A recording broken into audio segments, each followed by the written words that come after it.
Hola, bienvenidos a esta mesa saludable que se titula Las edades del ejercicio físico. Para ella, para hablar sobre ejercicio físico y las distintas edades en las que podemos practicarlo, tenemos con nosotros a Eliseo Iglesias, que es profesor de Educación Física y Deporte en la UDC.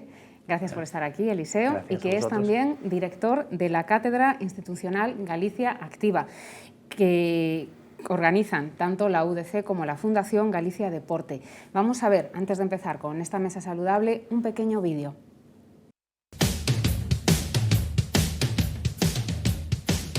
Sae para sentirte mellor, para convivir, para facer equipo.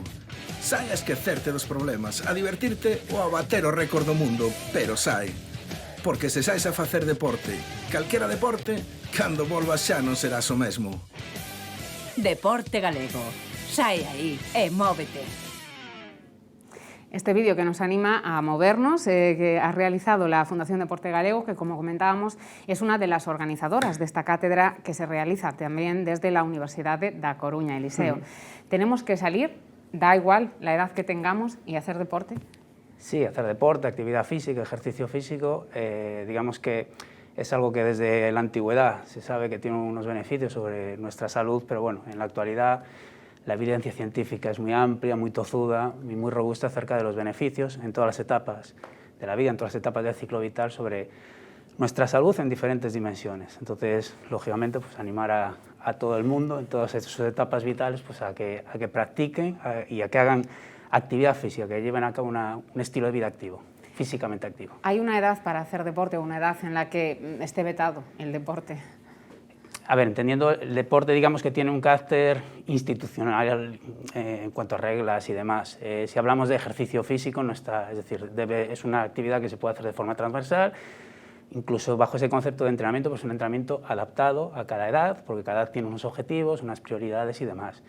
Pero lógicamente lo que es la práctica de ejercicio físico y de actividad física no está limitado ni acotado a ninguna edad. Otra cosa es la práctica del deporte de alto nivel, que lógicamente bueno, pues exige el máximo rendimiento, y eso bueno, pues en nuestra etapa vital pues tiene fases en las que lógicamente está más optimizado ese rendimiento. Pero eso digamos que es otra dimensión. Si hablamos en el ámbito de la salud, pues eso, la práctica de ejercicio físico, pues debemos asumir que podemos practicar en cualquier momento y en todos los momentos va a tener sus beneficios. ¿A qué edad es bueno iniciarse? Hombre, los estudios actuales hablan ya incluso que es necesario, sobre todo por el estilo de vida al que nos vemos abocados en la sociedad actual. Antes lo que sería estar físicamente activo era casi algo consustancial a la vida, es decir, tú tenías que desplazar a tu trabajo, al colegio, por lo tanto desde muy pequeños, o bueno, el clásico ejemplo, ¿no?, de los niños keniatas que desde pequeños se tienen que hacer grandes desplazamientos. Entonces, digamos que en la actualidad lo que tenemos es que tenemos una competencia muy dura por el estilo de vida que tenemos. Entonces, en cualquier etapa, desde ya las etapas pequeñitas, es necesario, bueno, pues sobre todo en etapas iniciales, adquirir hábitos, hábitos activos. Y el adquirir un hábito es un aprendizaje. Como te decía, pues anteriormente el estilo de vida ya nos abocaba a eso, teníamos que movernos porque no había otra, pero ahora que no es el caso es necesario aprender, igual que aprendemos a comer unas determinadas cosas o a comportarnos de una determinada manera, hay que asumir o intentar que nuestros pequeños pues vayan adquiriendo ese hábito y ese conocimiento respecto a que eso es beneficioso para ellos en diferentes dimensiones, digamos. Estamos en una época especial con la pandemia. Todavía en la pandemia influyó para que se redujese la cantidad de actividad física que practicaba la población, también los niños en edades más tempranas y adolescentes. ¿Cómo se puede retomar esa pausa que hubo? Sí, nosotros desde la propia cátedra el año pasado participamos, impulsado por la Secretaría General por el Deporte, en unas guías de la vuelta a la práctica de ejercicio, una vez que pasó bueno, pues toda la etapa más dura del confinamiento estricto y demás. Los principios a seguir cuando retomamos la actividad física tras un periodo de pausa pues son los que parecen razonables, es decir, intentar que ese comienzo sea progresivo, y que no suponga un cambio, digamos, en las exigencias, y poco a poco, bueno, pues sobre todo de mano de un especialista adecuado, pues ir progresivamente incrementando los niveles de carga en sus diferentes factores, ¿no?, el volumen, la intensidad y demás. Pero digamos que la la idea a transmitir sería que ese comienzo o ese recomienzo de la práctica de actividad física, de ejercicio físico, fuese pues eso, gradual, pero constante. Entonces lo correcto es decir, no hago deporte, practico ejercicio físico, ¿no? Claro, a ver, no vamos a ponernos muy técnicos, ¿no? El deporte, digamos, tiene una definición formal y tiene un carácter institucional en el sentido de que hace referencia a una práctica reglada, con unas determinadas, asociada normalmente a un sistema competitivo, y otra cosa es la práctica de ejercicio físico, es decir, tú si juegas un partido con tus amigos, es deporte, pero en sentido estricto no es práctica de actividad física. Entonces, digamos que tenemos que distinguir lo que sería el deporte, que tiene ese carácter institucional, y luego el ejercicio y la actividad física. La actividad física es cualquier acción que implique una contracción muscular y que aumenta nuestra demanda energética.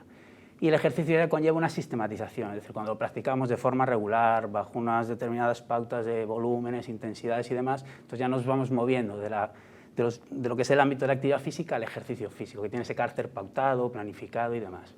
Entonces, digamos que esas son las tres dimensiones que en nuestro ámbito sabemos diferenciar, ¿no?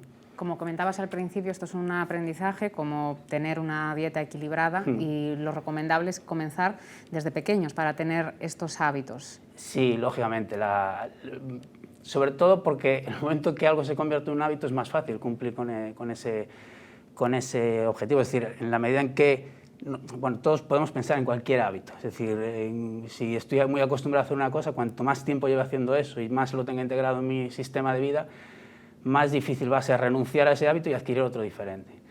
Pues esto sucede lo mismo, ¿no? Si durante años y desde las etapas iniciales tengo asociado mi tiempo de ocio a una actividad pasiva, pues lógicamente conforme vayamos implicando más, ¿no? ese hábito en nuestro estilo de vida, pues va a ser más difícil, va a haber más inercias, ¿no? Para modificarlo. Entonces, lógicamente, desde las etapas iniciales es necesario transmitir esa idea, los profesores de educación física lo están haciendo y demás, de la necesidad de buscar ocios activos, estilos de vida, sin renunciar, o no es necesario renunciar a nada, pero sí que tenga esa cabida o que tengamos como sociedad, ¿no? Asimilada esa idea de que tenemos que buscar fórmulas que nos sean interesantes, apetecibles, divertidas para nosotros, pero que nos impliquen movernos y estar activos. Han ido calando, ¿no?, estos conceptos, la dieta saludable y también el ejercicio activo. Sí, yo creo que socialmente está bien integrado, ¿no?, lo que es eso, que es necesario moverse. Luego llevarlo a la práctica es otra cuestión, por lo que digo, porque hay, exacto, como con la dieta y demás, porque hay inercias, estilos de vida y las propias demandas de la sociedad. Es decir, hay una serie, pero podemos hablar a título personal, es decir, yo conozco bien las pautas de lo que debe ser recomendable para la práctica de ejercicio, pero de reconocer que con mis hijas a veces no consigo cumplirlo, pues porque todo esto está vinculado pues eso, a toda una serie, a la sociedad, a lo que nos va requiriendo y bueno, la estructura que tiene el día. Entonces, pero sí que es bueno que por lo menos sepamos cuál es el objetivo hacia el que debemos tender. Para alguien que esté escuchándonos, que nos escuche desde casa, ¿cuáles son las pautas? ¿Cuánto ejercicio físico se debe practicar a la semana, al día, todos los días? ¿Debe ser? Sí, eso sí, por ejemplo, cambiaría en función de la etapa vital. Hablamos de recomendaciones internacionales y de lo que se llaman recomendaciones mínimas. La relación entre, digamos, salud y actividad y ejercicio físico es una relación lo que se llama dosis-respuesta. Es decir, algo es mejor que nada, pero sí que hay dosis óptimas y también dosis excesivas, lógicamente. Pues como, ¿Y cuál es una dosis óptima en función de las en el caso de los niños se recomienda que todos los días lleven a cabo pues, 1 hora de lo que sería actividad física entre moderada y vigorosa. Entonces decimos, vale, ¿qué es moderado y vigoroso? Por moderado y vigoroso hace referencia. Moderado serían aquellas actividades pues, que implican movernos, pero sin un gran aumento de nuestra temperatura corporal, que puede hablar un niño con calma, pues lo que sería caminar o pasear en bicicleta a una velocidad normal. Ejercicio vigoroso pues es aquel que pues, ya implica un aumento de nuestra frecuencia cardíaca, hay otras variables, ¿no?, para medirlo, digamos, más fisiológicamente, pero así para que nos entendamos, pues eso, que implica ya un grado de aumento de nuestra actividad metabólica, por tanto, aumento de la temperatura, de la frecuencia respiratoria, y que, bueno, se suele asumir pues ya un ejercicio de carrera o pues, por ejemplo, montar en bicicleta a una determinada velocidad. En el caso de los niños, lo que sí hay que tener en cuenta es que tenemos que atender a lo que sería la práctica de actividad física estructurada y desestructurada, porque los niños per se suelen ser activos si se crea el entorno para que se mueva. Entonces, tenemos que tener en cuenta eso, que un niño se mueve, pues es un deportista cíclico, es decir, hace una actividad muy intensa, frena, vuelve a empezar de forma natural. Y tenemos que procurar ya no solo la práctica arreglada de deporte y demás, sino también promover que haya fases del día en el que haya la posibilidad de esa actividad física no estructurada. Y, por ejemplo, y esto sí que es importante, en las etapas escolares o en las etapas de niños, poner el acento también sobre los estímulos que tienen que ver con los aspectos musculares, porque solemos pensar en la actividad física y salud con lo cardiorrespiratorio, lo aeróbico, ¿no? que se suele decir. Y sin embargo, bueno, pues, la evidencia viene a demostrar que poner el acento también sobre un desarrollo muscular adecuado, estímulos de fuerza, estímulos mecánicos que aseguran un buen desarrollo óseo, por ejemplo, de ¿Un los ejemplo niños. de estímulos de fuerza o estímulos mecánicos? Claro, pueden ser desde ejercicios de autocarga, pero cualquier parque infantil realmente es un gimnasio con estímulos de fuerza numerosos, porque hay trepas, escaladas y demás. Al margen de que pues, un técnico, un profesor de educación física puede diseñar ejercicios específicos en este ámbito. Pero digamos que así asequible, es decir, poner a un niño que vaya a un parque y que escale, que trepe, que, bueno, pues ya es una fuente de estímulos de tipo mecánico que tiene una serie de beneficios a nivel estructural y también de otro tipo, ¿no? Eso es lo que serían los escolares. En las personas adultas, ya para sintetizarlo entre lo que serían adultos y personas mayores, lo que serían las recomendaciones generales son las mismas. Lo que cambia son quizá pues, las intensidades relativas o la capacidad de movimiento que tenga cada uno de nosotros, pero la recomendación clásica es, en el caso de un ejercicio cardiorrespiratorio o aeróbico, se recomienda acumular como mínimo 150 minutos semanales, es decir, 30 minutos 5 días a la semana, de lo que sería un ejercicio moderado, más o menos. ¿Y eso sería pasear?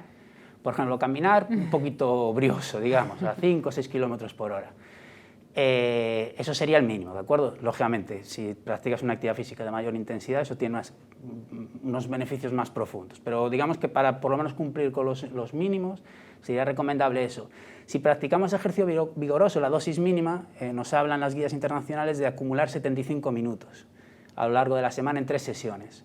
Es decir, 5 de 30 minutos moderado, 3 de 25 vigoroso o una combinación. Entonces, 150 minutos a la semana. 150 minutos a la Esto hay que semana. apuntarlo. Lo que es importante, 150 que se pueden realizar en sesiones únicas o acumuladas en fracciones de al menos 10 minutos. Es la recomendación, porque lo que se ha observado es que al acumular fracciones de ejercicio en tramos de 10 minutos, pues los efectos de forma transversal pues pueden ser similares. Y poniendo de nuevo el acento en otros aspectos, ¿no? En las personas adultas, pues eso, también el aspecto muscular, se recomienda 2 sesiones donde haya también una estimulación muscular. Y esto en nuestros mayores pues es especialmente importante, porque conforme vamos cumpliendo años, de todas las capacidades vamos perdiendo, lógicamente, capacidades, funcionalidades, pero la que más se ve afectada es nuestra funcionalidad muscular. Perdemos masa muscular y de forma más acentuada perdemos capacidad de generar fuerza y de generar fuerza de forma rápida. Pues eso, lo que así, digamos que coloquialmente hablaríamos de la potencia, ¿no? Bueno, pues eso se pierde mucho con la edad, se empieza a perder antes y se pierde a más ritmo que otras capacidades, y eso afecta mucho a nuestra funcionalidad, que una persona sea capaz de levantarse con solvencia de una silla, que tropiece y no se cae. Bueno, pues todo ese tipo de acciones que nos permiten cumplir con esos retos diarios, bueno, pues son muy dependientes de nuestra capacidad de generar fuerza rápida, y eso es lo que más se deteriora con el paso de los años. ¿Y cuáles son los ejercicios recomendables que recomiendas para mantener esa masa muscular?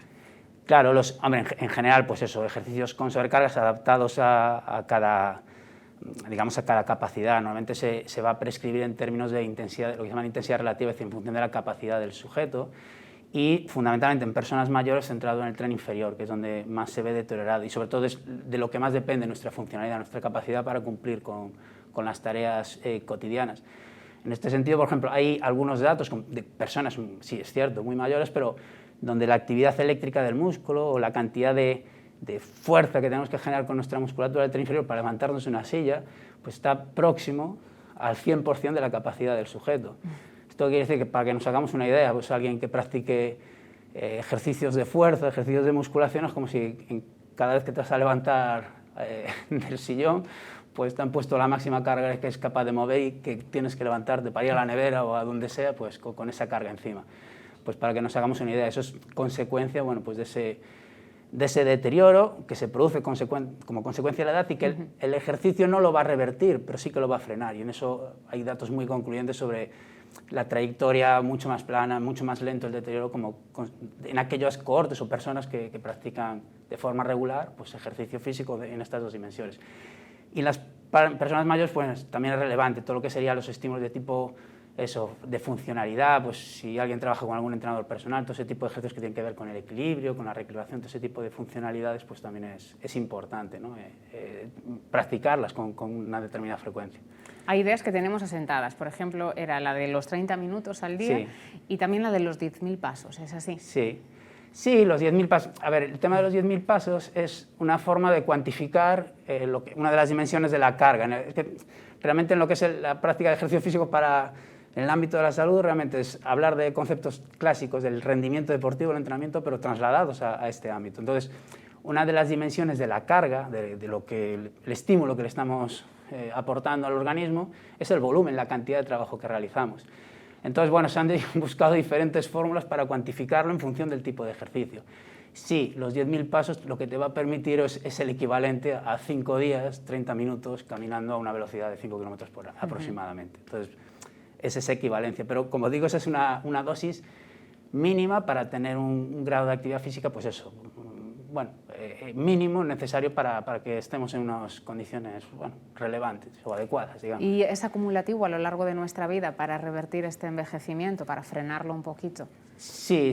Mira, además hay datos en la literatura que lo que demuestran es que hay varios procesos. Es decir, por ejemplo, cuando se analiza el riesgo de mortalidad por diferentes causas y dividimos las cohortes los grupos de personas en función de que hayan tenido un nivel de condición cardiorrespiratoria, que hayan entrenado resistencia durante toda la vida, aquellos que tenían mala condición pero la adquirieron adecuada y aquellos que la tenían buena y la dejaron de tener y aquellos que siempre la han tenido mala, y lo que se observa es que sí existe esa reversibilidad en el sentido de que las personas que no estuvieron en buena condición física pero la adquieren más adelante, su etapa vital, el riesgo relativo de muerte, sobre todo por evento cardiovascular, disminuye de forma significativa. E incluso el riesgo en relación a los que peor lo tienen, que serían aquellos que son sedentarios toda su vida, es menor en aquellos sujetos que estuvieron en buena condición física en etapas iniciales y dejaron de estarlo. Porque tiene ese efecto latente, ¿no? Queda un pozo. Claro, porque hay determinadas adaptaciones estructurales y demás que en nuestro organismo, en nuestros diferentes órganos, que siempre van a ser un mecanismo protector. Esto es bueno también porque quiere decir que nunca es tarde. No, exacto. Digamos, la idea sería empezar lo antes posible, y sobre todo cuando se pueda. O sea, entonces, nunca es tarde, exacto, pero nunca es tarde, incluso en edades muy, muy avanzadas. Y bueno, en este sentido pues hay diferentes proyectos en todo el Estado e internacionales que así lo demuestran. Es decir, que la capacidad de adaptación, de mejorar nuestra condición física, incluso en edades avanzadas, tiene lugar. Es decir, el organismo, en cuanto le damos el estímulo, se adapta. E incluso en personas que sufren patologías graves también. Sí, hay deportes adaptados, ejercicios físicos adaptados. Hay cada patología, cada perfil de patología puede tener unas determinadas limitaciones o contraindicaciones de determinados tipos de ejercicios y unos objetivos también prioritarios. Lógicamente, pues imaginemos una persona con diabetes que puede tener suelen tener algún deterioro vascular periférico y, pues, por ejemplo, a lo mejor algún ejercicio con impacto no es recomendable, pues hay alternativas, pues una elíptica, Entonces se buscan ese tipo de alternativas o los objetivos que se buscan pues pueden priorizarse unos u otros en función del sistema que está más afectado por esa patología. Entonces, pero digamos que la posibilidad de practicar un entrenamiento físico adaptado en unas condiciones de patología, bueno, pues está evidenciado que lógicamente no va a curar la enfermedad, pero sí, como mínimo, va a reponer o a contrarrestar los efectos nocivos que pueda tener un tratamiento y sobre todo, bueno, pues a veces el estilo de vida sedentario que lleva asociado. Va asociado también en la práctica de ejercicio físico, comentabas, al riesgo de padecer enfermedades cardiovasculares y también a la obesidad. Son dos aspectos intrínsecos, ¿verdad? No sé si preocupa especialmente la obesidad ya en la edad adolescente. Sí, en esto es importante, por ejemplo, tener en cuenta, sobre todo en el tema de la obesidad y demás, cuando hablamos de sobrepeso, obesidad, lo más relevante ahora mismo, porque claro, solemos tomar como referencia cuestiones relacionadas con el peso, y el peso no es lo que, digamos, coloquialmente también llamamos peso, realmente es un indicador de la cantidad de masa que existe. Pero desde un punto de vista de la salud, lo que más nos importa es lo que contiene esa masa. Hace poco, también algo que me consultaron desde el periódico y tal, y bueno, ponía el ejemplo, ¿no? 2 filetes de 200 gramos pueden ser claramente distintos, uno ser más magro y otro menos, ¿no? Entonces el peso, digamos que tiene una limitación a la hora de indicarnos realmente si nuestra composición corporal es la adecuada. Dicho esto, bueno, lo que está claro, y los indicadores así lo señalan, ¿no? que los índices de sobrepeso y obesidad en nuestros escolares y en adolescentes pues tiende al alza. Sí es cierto que en los últimos años parece estabilizarse, pero nosotros, de los datos que había, bueno, en uno de los proyectos que tenemos a través de la cátedra, de DAFIS y demás, pues en indicadores de sobrepeso y obesidad se situaba en torno al 35% de los escolares que se midió a través de ese proyecto. Más o menos, que son los valores en los que andamos, depende de los países y demás. Y es importante tener en cuenta sobre todo lo que tiene que ver, o sea, quiero decir que hay indicadores tradicionales de sobrepeso que nos pueden hacer que pasemos o se nos pasen algunos niños que, aunque no tienen sobrepeso, pueden tener un exceso de adiposidad, es decir, una composición corporal inadecuada. Entonces, por ejemplo, se empieza a hablar ahora de niños o de población normopesa, pero metabólicamente obesa, en el sentido que tienen un exceso. Normopesa. Sí, pueden tener un IMC, el índice de masa corporal, adecuado, o en la báscula pues tiene un peso normal, y sin embargo tiene un exceso de adiposidad que digamos que desde el punto de vista del impacto que tiene nuestra salud es lo negativo. Entonces, es bueno pues eso, que ese concepto de obesidad y tal, o de sobrepeso y tal, lo valoremos desde la perspectiva más de la composición que del propio peso, que, como digo, es un indicador de masa. Lo que indique la báscula no es todo. Claro, si es un indicador general, o el IMC a nivel epidemiológico, pues nos puede valer, pero bueno, es decir, el índice de masa corporal nos indica pues la cantidad de masa por metro cuadrado que existiría si nuestro cuerpo fuese un cuadrado que mide lo mismo que medimos nosotros de alto, no deja de ser una medida así. Es decir, si yo soy un cuadrado que yo mido 1,71 por ahí, pues 1,71 por 1,71 en cada metro cuadrado, ¿cuántos kilos hay? Pues eso es lo que nos dice. ¿Qué sucede? Que si eso en cada metro cuadrado hay unas cosas u otras, aunque pesen lo mismo, pues puede significar algo distinto desde el punto de vista del diagnóstico del estado de la composición corporal de ese sujeto. Entonces, es bueno eso. No, la báscula es un indicador, pero hay más cosas. Hay que medir perímetros de la cintura, exceso de grasa abdominal, si tenemos otros recursos, pues eso, la composición en cuanto a porcentaje de masa grasa que tiene nuestro organismo y demás. Sobre todo, bueno, lo más sencillo de medir, sobre todo evitar la acumulación de grasa a nivel central, que tiene que ver con la grasa visceral que rodea nuestras vísceras y que digamos que es la más negativa desde el punto de vista de la salud. Por ejemplo, esa se vincula mucho a perfiles proinflamatorios que están vinculados a muchas enfermedades y, entre otras cuestiones, pues la gente que ha sido más vulnerable a la COVID, pues precisamente eran personas con ese perfil proinflamatorio. Entre otros, bueno, pues está observando, ¿no? Cierta tendencia que los casos más graves se asocian con personas, pues eso, con sobrepeso. Sí, con sobrepeso o con patologías asociadas a una vida sedentaria. Entonces, bueno, pues para darnos una idea. Eso se empezó a notar, empezaron a evidenciarlo ya casi incluso desde el principio de la pandemia. Desde el principio. Precisamente por eso, ¿no? Porque lo que genera, entre otras cuestiones, esta enfermedad, ¿no? Es lo que llaman la tormenta de citoquinas, que es un proceso inflamatorio generalizado. Y precisamente ese estado proinflamatorio, que nuestro organismo esté en ese estado inflamatorio, pues la grasa, sobre todo la de tipo visceral, tiene un papel relevante. Entonces, eso bueno, fue una de las primeras cosas que se detectaron. Gente con mejor condición. Todo esto en términos generales, porque siempre seguro que hay alguien que nos está escuchando y dice, pues yo conozco uno que hacía triatlones y que le fue mal. O que tuvo un paro cardíaco también. Es decir, eso, pero en términos generales la tendencia es clara. Comentabas un 35%. En un país con la dieta atlántica, la dieta mediterránea, es un porcentaje alto. ¿Aplicamos bien estas dietas o es que en el caso de niños, de adolescentes, no se sigue tanto esta dieta? A ver, yo creo, claro, en jóvenes la dieta tiene mucha responsabilidad del entorno familiar, pero sí es verdad que hay mucha competencia no adecuada, ¿no? en nuestro entorno, el acceso. Los alimentos menos beneficiosos son fáciles de adquirir, son baratos y de hecho en esto del sobrepeso y la obesidad hay un hecho curioso. A principios de siglo, en la época de nuestros bisabuelos o abuelos y demás, los niños gorditos eran los ricos. Sí. Y ahora ocurre la inversa, ¿no? Digamos, en los niveles económicos más bajos es donde más prevalencia hay, pues porque es un tipo de alimentación fácil de que alguien lo coma, es decir, ahí no hay que educar a nadie para comer determinado tipo de productos, y luego que son productos baratos. Más entonces, sí. hay algo de eso y una parte importante también derivada de un estilo de vida sedentario. Entonces, esos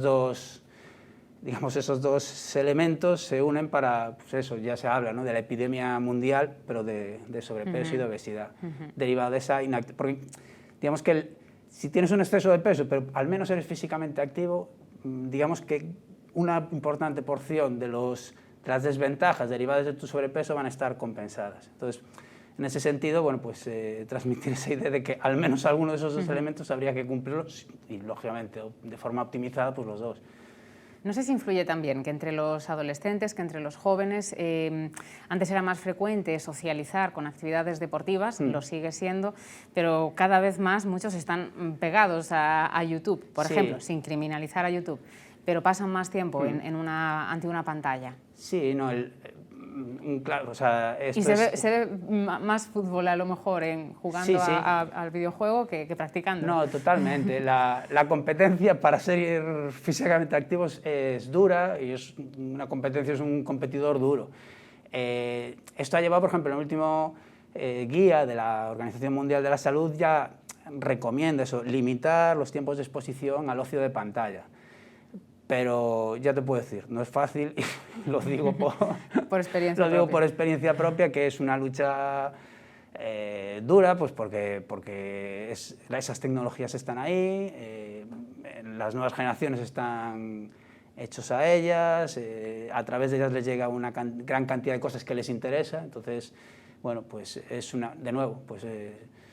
lucha por educar a nuestros peques, ¿no?, para que busquen otras alternativas. De hecho, por ejemplo, las últimas guías sí recomiendan eso, limitar a un máximo de 2 horas de ocio. Otra cosa es el trabajo que tienes que hacer como consecuencia pues, en las escuelas, que cada vez se trabaja más con tecnología y demás, pero sí lo que sería el ocio, o sea, limitarlo en ese sentido. Pero ya digo, no voy a pontificar porque no es fácil, es una tarea, un trabajo que tenemos que hacer los padres. Esta educación, que debe ser tanto de los padres, también de las escuelas, siempre hay educación física, esta materia. ¿Cómo debería hacerse para que fuera más permeable a los alumnos, para que la practiquen también fuera de clase, de educación física? Sí, el papel de los profesoras de educación física es básico. Y en esto sí que, por ejemplo, una idea que sí me gustaría transmitir es que hace no mucho escuchaba una conversación de un padre cuyo hijo o hija practicaba un deporte federado. Decía, no, es que los chicos que hacen deporte federado no tendrían que estar exentos, ¿no?, de la educación física.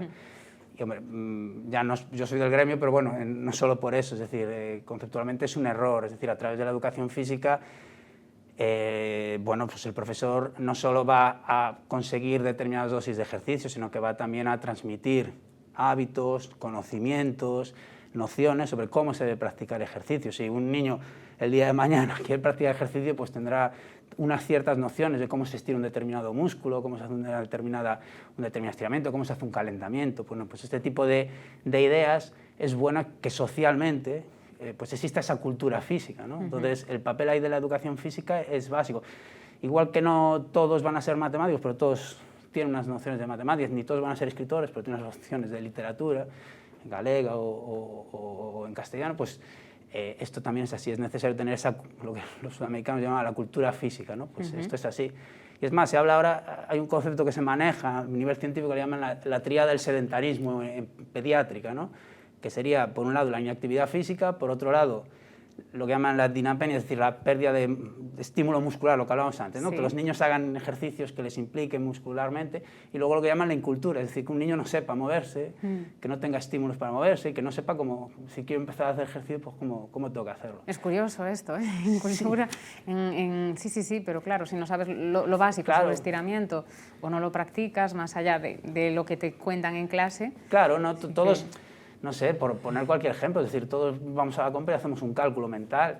pues son cosas que hemos aprendido. Pues si alguien, desde aquí lanzar, es decir, si alguien quiere iniciarse a practicar ejercicio, lo más adecuado es estar supervisado por un profesional, bien formado y demás. Pero para una práctica individualizada todos deberíamos tener unas nociones de lo que es adecuado, cuál es el mínimo que tenemos que buscar. Ahora, los dispositivos como este pues nos dan cierta información, pero en ese sentido, desde mi punto de vista, la educación física tiene que jugar un papel importante, es decir, que salgan niños cultos en términos de actividad física, no para ser deportistas de alto nivel, no para ser profesores de educación física, sino como ciudadanos que puedan de forma autónoma realizar determinado grado de actividad. Desde la cátedra habéis desarrollado una aplicación, DAFIS, a través de la cual los profesores, varios profesores, vertieron en ella resultados, no sé si es una encuesta, resultados de escolares.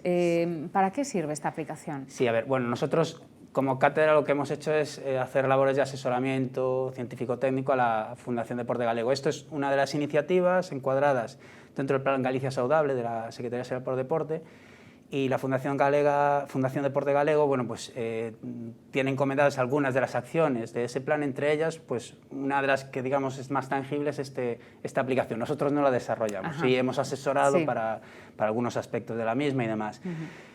Pero digamos la aplicación lo que tiene realmente la idea, se ha iniciado con la población escolar, pero la idea es extenderlo a toda la población gallega. Pero es una aplicación que digamos, lleva asociado por un lado una serie de protocolos de evaluación de la condición física relacionada con la salud, para que sea de forma homogenizada en los centros escolares, y el profesor, bueno, pues los resultados de esos protocolos los puede ir registrando y los acumula en esa aplicación. Esa aplicación lo que a su vez va a generar es una serie de informes que le da información a los padres, va a dar unos informes con información también al profesor para hacer la comparativa con su centro, cómo están mis chavales respecto a unos valores de referencia de cada una de las pruebas, y va a ser información también, pues, por ejemplo, para la administración. Es decir, es una herramienta epidemiológica para saber cómo es la evolución de la condición física, porque la condición física, y esto es importante que lo tengamos en cuenta, es un indicador de estado. Es decir, la relación que existe entre actividad física y salud básicamente está mediada por la condición física, en el sentido que si el ejercicio es bueno y mejora tu condición física, va a mejorar tu salud. Por lo tanto, midiendo la condición física estás midiendo de forma indirecta, barata e inmediata pues, el estado de salud. Entonces, toda esta información se almacena de forma centralizada y se puede analizar, con lo que obtenemos, bueno, pues nosotros publicamos el año pasado un artículo con los primeros resultados, con valores normativos de las diferentes pruebas de 15.000 escolares gallegos, registrados a través de una aplicación que no hace más que utilizar lo que se viene haciendo en los centros escolares. Los profesores, dentro de su bloque de condición física, pues hacen pruebas de evaluación de la condición física. Bueno, pues si estas siguen estos protocolos y se almacena esa información, toda esa información digamos, tiene un valor epidemiológico y de seguimiento pues, relevante. Entonces, digamos que esa sería la... ¿Y cuál fue la conclusión del resultado de estos 15.000 escolares gallegos? Nosotros, bueno, básicamente el estudio es, la idea en principio es sacar las curvas de crecimiento para sacar valores, los clásicos percentiles, pues igual que cuando vamos al pediatra vemos en qué percentil está nuestro niño y demás, pues eso, valores de referencia de cada una de las pruebas, pero extraídos propiamente, valores normativos de la propia población gallega. Y luego, por otro lado, lo que nosotros hicimos un análisis, bueno, no entrando en tecnicismos, pues intentando identificar aquellas pruebas que representasen más la condición. Y digamos que los dos componentes principales sería, por un lado, la composición corporal y el aspecto muscular. O sea, como mínimo medir esas dos cosas es relevante para tener una idea del estado de condición física de nuestros escolares. Porque ¿cómo podemos saber si tenemos una buena condición física? Para saber si tenemos una buena condición física, siento también técnicos, pero vamos a intentar explicarlo, digamos, podemos echar mano de dos tipos de evaluaciones, porque es importante. Una cosa es cuando hacemos un test que medimos, pero luego esa medición hay que evaluarla, hay que saber qué significa eso. Es decir, yo puedo medir, pero si no interpreto ese resultado, pues me quedaré como estaba, no sé si es bueno o si es malo. Vale, entonces cuando nosotros hacemos una prueba, podemos echar mano o bien de valores, lo que se llaman normativos, los clásicos percentiles, y el crío ha crecido mucho, está en el percentil 90, 70, en el que sea, o lo que sería ideal es que haya puntos de corte. Para que nos entendamos, el punto de corte es el que encontramos en una analítica de sangre, cuando nos dicen que por encima de 200 en colesterol, pues es malo. Bueno, pues en el ámbito de la condición física se está intentando llegar a identificar esos puntos de corte, aunque todavía es incipiente el conocimiento. Entonces, normalmente la evaluación se hace mediante valores normativos, es decir, hay valores de referencia de lo que es normal en tu población y bueno, pues tú puedes ver en qué posición de la tabla de clasificación estás, si estoy para la Champions o para el descenso, o sea, para que nos entendamos. ¿Y qué es la receta deportiva? La receta deportiva es un proyecto que digamos, que surge del Sergas, solicita colaboración a la Fundación Deporte Galego y bueno, pues nosotros hemos colaborado parcialmente, todavía está incipiente, pero la idea es crear un sistema en el que el médico de cabecera puede identificar, en función de un algoritmo que se aplica, una serie de registros y que nos lleva a clasificar a los sujetos en unas determinadas categorías y en función de esas categorías, bueno, pues el médico va a poder, por un lado, dar unas nociones o sacar una especie de receta de cuáles serían los tipos de actividad recomendables en función de su perfil, tanto de patologías como de estado de salud, y también que sea posible de forma automatizada derivarlo a lo que sería un promotor de ejercicio físico que pueda aplicar un programa físico adaptado a esas características. Ese sistema todavía está incipiente, pero bueno, incipiente, pero por otro lado avanzado, hubo varias reuniones en ese sentido. Pero la idea sería eso, crear un sistema en el que se estableciese la conexión entre el sistema sanitario y lo que sería la prescripción de ejercicio físico. Hay un proyecto, también una investigación con los usuarios de Termaria, de 60 años. ¿La condición física de los mayores de 60 años es buena hoy en Galicia o debe mejorar? Hombre, a ver, claro, nosotros, por ejemplo, ese proyecto que se llevó a cabo con usuarios, está asociado a una tesis doctoral, que ya está, bueno, lo que son los recogidos de datos ya se realizó, estamos en la fase de intentar publicar la información y demás. Claro, en ese caso contamos con una población ya físicamente activa porque eran socios de Termaria. En la pregunta así transversal, en general, la práctica de actividad física, los mayores de 60 años de forma generalizada, bueno, pues digamos que es mejorable, ¿no? No está del todo, es decir, el sedentarismo incrementa conforme... Curiosamente, tenemos más tiempo para practicar, pero sí, también es verdad que tenemos más interiorizados nuestros hábitos y demás. Entonces, bueno, sí, siempre es mejorable. Algo ha cambiado y cambió a mejor, porque además cada vez hay más oferta de ocio activo para este tipo de poblaciones, pero bueno, siempre se puede hacer algo más. Sobre todo, en ese sentido es importante eso, transmitir la idea de que ya no es solo que también ir a centros, a instalaciones, pues como puede ser Termaria, que al final son centros donde se está haciendo ejercicio físico para la salud, de forma común, es decir, a nivel clínico es un tipo de intervención, pero lo que sea a nivel comunitario se realiza en eso, en las instalaciones deportivas.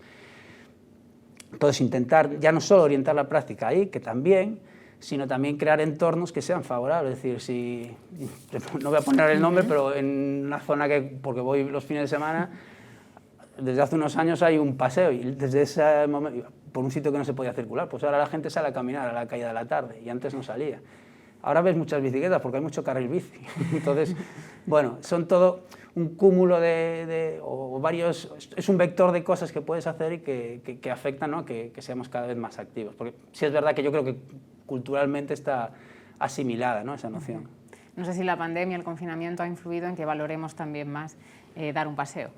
Sí, todos hemos visto los memes y los chistes que ha habido durante el confinamiento de lo que ideó la gente para hacer muchas cosas, entre ellas ejercicio, y por lo que, por ejemplo, algunas marcas de monitores y demás tenían lo que eran los indicios de las cargas de actividad y no de los usuarios de este tipo de equipos no descendió, la gente se buscó su forma. Los que eran sedentarios, curiosamente, hubo algunos que se incorporaron, es decir, porque se vieron más evidente, ¿no? Hicieron más evidente su sedentarismo, en el sentido de al verse encerrados en casa y demás. Entonces, yo creo que se ha tomado un poco, bueno, y todos lo sabemos, ¿no? Por ejemplo, el boom que ha habido con las bicicletas, que hay una rotura del stock total, no hay bicicletas. Entonces, sí, no sé hasta cuándo. Luego, una cosa es eso y luego la adherencia al ejercicio y que eso se continúe, ¿no? Pero de momento sí que ha habido, o sea, me da impresión, ¿eh? No, esto no estoy hablando, no es ciencia, estoy hablando de una impresión personal, pero sí da la sensación, ¿no?, de que ha habido esa concienciación.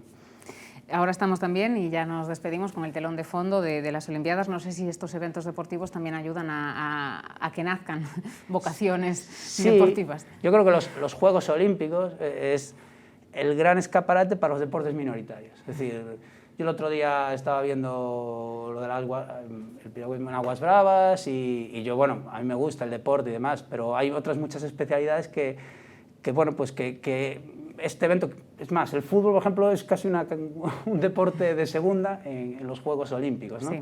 Entonces es el gran escaparate, sí, pues para generar vocaciones. Pues Eliseo Iglesias, muchas gracias por los consejos. Esperemos que nos hayan ido calando a todos. Bueno, esperemos. Esto es de picar piedra todos los días. Y muchas gracias a ustedes por seguirnos ahí en esta mesa saludable titulada Las edades del ejercicio físico. Muchas gracias.